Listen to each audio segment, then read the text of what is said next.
S'il ne doute point en son cœur, mais croit que ce qu'il dit arrive, il le verra s'accomplir. Marc 11, 23. Selon Matthieu 17, 20, les montagnes même peuvent être enlevées par la foi. Hébron représente cette foi. Hébron est aussi un lieu de refuge. Josué 21, 10, 11, 27. Quelle est la troisième signification d'Hébron? Nous devons porter le fardeau de ceux qui sont spirituellement faibles lorsqu'ils chutent ou qu'ils sont en danger, en travaillant et en persévérant dans la prière, en les relevant par l'amour et la bonté. Nous avons dit donc que Hébron signifie communion, communion avec Dieu, c'est-à-dire avec le Père et le Fils, et deuxièmement communion entre nous, comme nous le voyons. Un pécheur ne peut pas parler avec Dieu ni être habité par lui. Un pécheur ne peut pas trouver la volonté de Dieu ni comprendre le plan, le dessein et les mystères de Dieu. Lorsque nos péchés sont pardonnés, que nos cœurs sont purifiés, il y a une aspiration de nos cœurs à être dans la présence de Dieu. Cette communion avec Dieu nous rend capables d'avoir une réelle communion spirituelle avec son peuple. Plus nous marchons avec Dieu et plus nous vivons près de Dieu, plus nous aspirons à jouir de la communion, aussi bien avec Dieu qu'avec son peuple. Les deux vont ensemble, on ne peut les séparer.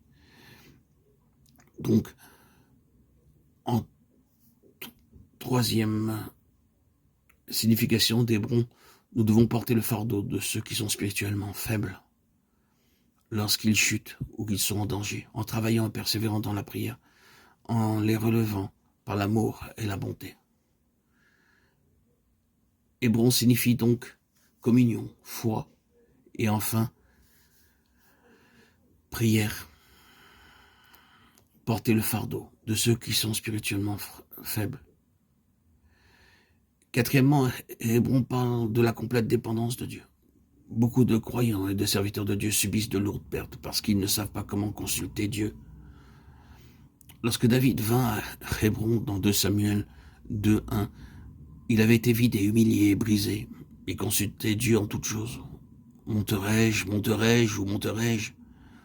Où monterai-je? Quand monterai-je? C'est la quatrième manière de recouvrer chaque perte. Videz-vous de toute confiance propre et trouvez du temps pour aller vers Dieu pour toutes choses. Demandez-lui même comment vous devez dépenser votre argent. De même, Dieu doit être aussi consulté pour chaque question de l'Église. À Hébron, vous apprenez à vous enquérir auprès de Dieu individuellement et ensemble à propos de chaque action, de chaque mouvement, en disant « Que ferons-nous? Où irons-nous » Comme nous l'avons déjà vu, beaucoup ne savent pas comment trouver la volonté de Dieu pour le mariage. C'est pourquoi beaucoup de croyants ont des vies ruinées, des foyers ruinés, parce qu'ils n'ont jamais appris la leçon de s'enquérir auprès du Seigneur pour connaître sa volonté. Pour David même, ce ne fut qu'après plusieurs années de souffrance qu'il apprit cette leçon. Seigneur, irai-je? Irai-je? Dieu avait préparé David à Hébron pour lui apprendre la pleine signification de la communion.